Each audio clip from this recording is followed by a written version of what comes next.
تذكر يوما كنت تعانق دمعة الفكر تناجي الله في صبر وترجو رحمة. بسم اللہ الرحمن الرحیم. السلام علیکم ورحمۃ اللہ وبرکاتہ. میں ہوں آپ کا اپنا میزبان حافظ عثمان اور آپ دیکھ رہے ہیں میرے یوٹیوب چینل. میں امید کرتا ہوں میرے دیکھنے والے تمام دوست احباب خوش و خرم ہوں گے اور میں دعا گو ہوں کہ رب ذوالجلال میرے دیکھنے والوں کو دنیا میں خوشیاں عطا فرمائے. اگر ابھی تک آپ نے میرے چینل کو سبسکرائب نہیں فرمایا تو جلدی کریں, چینل کو سبسکرائب کریں, لائک کریں, شیئر کریں اور کمنٹ ضرور کریں. ابن سینا کا ایک تجربہ ہے اور ابن سینا نے تجربہ کیا. وہ تجربہ کیا تھا کہ دو میمنوں کو الگ الگ پنجرے کے اندر بند کر دیا. میمنے سادہ زبان کے اندر یوں سمجھیں کہ جو بھیڑ ہوتی ہے, بھیڑ کے بچوں کو, چھوٹے بچوں کو میمنے کہا جاتا ہے اردو زبان کے اندر. تو ابن سینا نے دو میمنے الگ الگ پنجرے کے اندر بند کر دیے. وہ میمنے ایک ہی عمر کے, ایک ہی وزن کے اور ایک ہی نسل کے تھے اور ان کو جو چارہ ڈالا جاتا تھا وہ بھی ایک قسم کا تھا. یہ نہیں تھا کہ اس والے پنجرے کے اندر الگ چارہ ڈالا گیا ہے اور اس والے پنجرے کے اندر الگ چارہ ڈالا گیا, ایسی کوئی بات نہیں تھی. یعنی کہ دونوں میمنوں کو ایک ہی قسم کا چارہ ڈالا گیا ہے.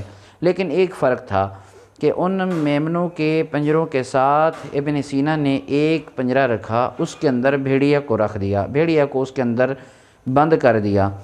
اب کیا تھا کہ ترتیب ایسے لگائی کہ دو میمنوں کے پنجروں کے ساتھ ایک پنجرہ بھیڑیا کا تھا اور جس طرف بھیڑیا کا پنجرہ تھا اس کو ایک میمنہ دیکھ سکتا تھا, دوسرا میمنہ اس کو نہیں دیکھ سکتا تھا, دوسرے کی بھیڑیا پر نظر نہیں جاتی تھی. اب کیا ہوا, کچھ وقت گزرا, یوں دن گزرتے گئے, ہفتے گزرتے گئے. کچھ عرصے کے بعد جس میمنے کا پنجرہ بھیڑیا کے پنجرے کے ساتھ تھا وہ والا میمنہ چل بسا اس دنیا سے, اور جو اس کے ساتھ والے پنجرے میں تھا جس کو بھیڑیا نظر نہیں آتا تھا وہ دن بدن بڑھتا گیا, اس کا وزن بڑھا, اس کی عمر بڑھی, اس کا رنگت تبدیل ہوگی, اس کا جسامت کے اندر فرق آ گیا.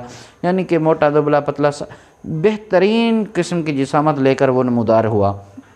تو کیونکہ جو بھیڑیے کے پنجرے کے ساتھ والے پنجرے کے اندر میمنہ بند تھا اس کے سامنے ہر وقت ایک خوف تھا, اس کے سامنے ہر وقت ایک ڈر تھا, ایک دبدبہ تھا, ایک اضطراب تھا, ایک تناؤ تھا, ایک کھچاؤ تھا کہ میرے سامنے میرا دشمن کھڑا ہے, مجھے تو کھا جائے گا. حالانکہ وہ کچھ نہیں کر سکتا تھا, حالانکہ اس کو معلوم نہیں تھا کہ یہ کچھ بھی نہیں کر سکتا. دیکھیں وہ دوسرے پنجرے کے اندر ہے لیکن دشمن کا ڈر, دشمن کا خوف اس کو لے بسا, اس کو اس دنیا سے لے گیا, صرف ڈر. تو ابن سینا نے جو تجربہ کیا وہ یہ تھا کہ صحت اور جسم پر ذہنی اثرات کے بہترین اور بدترین نتائج اس طرح ثابت ہوئے, منفی اور مثبت کے لحاظ سے ابن سینا نے وہ اثرات نکالے کہ جس دماغ پر کھچاؤ ہو, جس دماغ پر دباؤ ہو, جس دماغ پر اضطراب ہو, فکر ہو, ٹینشن ہو, تو وہ جلد کمزور ہو جاتا ہے, اس کے جسامت میں فرق آ جاتا ہے, اس کی قوت میں فرق آ جاتا ہے, اس کی دنیا کی زندگی میں فرق آ جاتا ہے. تو اسی طرح انسان کی زندگی ہے, جس زندگی کے اندر اور جس ذہن کے اوپر پریشر ڈالا جائے, ذہنی دباؤ آ جائے, دنیا کے اندر کھچاؤ آ جائے اور حالات بدتر ہو جائیں اور اس کو ہر وقت فکر لگی رہے, تو یقین مانیں جو ابن سینا نے تجربہ کیا تھا وہ تجربہ اس انسان پر بالکل فٹ ہوتا ہے.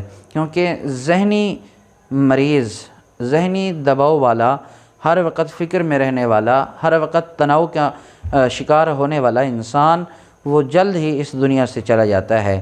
تو اس لیے کہتے ہیں عقل مند اور سیانے لوگ کہ ہمیشہ انسان کو بے فکر ہو کے رہنا چاہیے, کبھی بھی دماغ کے اوپر پریشر نہ ڈالیں, کبھی بھی دماغ کے اوپر تناؤ نہ ڈالیں, کبھی بھی اس دماغ کے اوپر کوئی فکر نہ لاحق کریں, ورنہ ہمارا حال وہی ہوگا جو اس میمنے کا ہوا تھا جو بھیڑیے کے پنجرے کے ساتھ والے پنجرے کے اندر تھا. اس کو پتہ تھا یہ مجھے کھا جائے گا, یہ میرا دشمن ہے. ٹینشنیں اور فکریں اور تناؤ, ذہنی دباؤ یہ انسان کی دشمن ہیں, کچھ کر نہیں سکتی.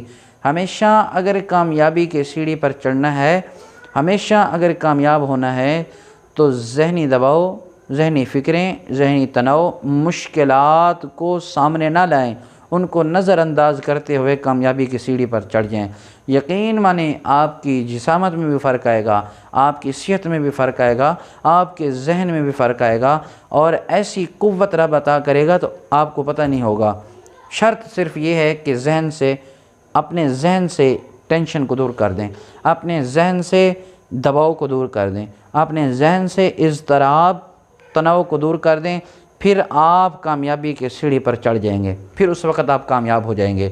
ابن سینا کوئی عام حکیم نہیں تھا، ابن سینا بہت بڑا حکیم تھا جس نے تجربہ کیا ہے۔ تو میرے دوستو، اگر کامیاب ہونا چاہتے ہیں، بات کا خلاصہ اور لب لباب صرف یہی ہے، اگر آپ کامیاب ہونا چاہتے ہیں تو ہمیشہ اپنے ذہن سے ٹینشنوں کو دور رکھیں، ہمیشہ مشکل حالات سے اپنے ذہن کو دور رکھیں، ہمیشہ تناؤ سے، اضطراب سے، فکر سے اپنے ذہن کو دور رکھیں۔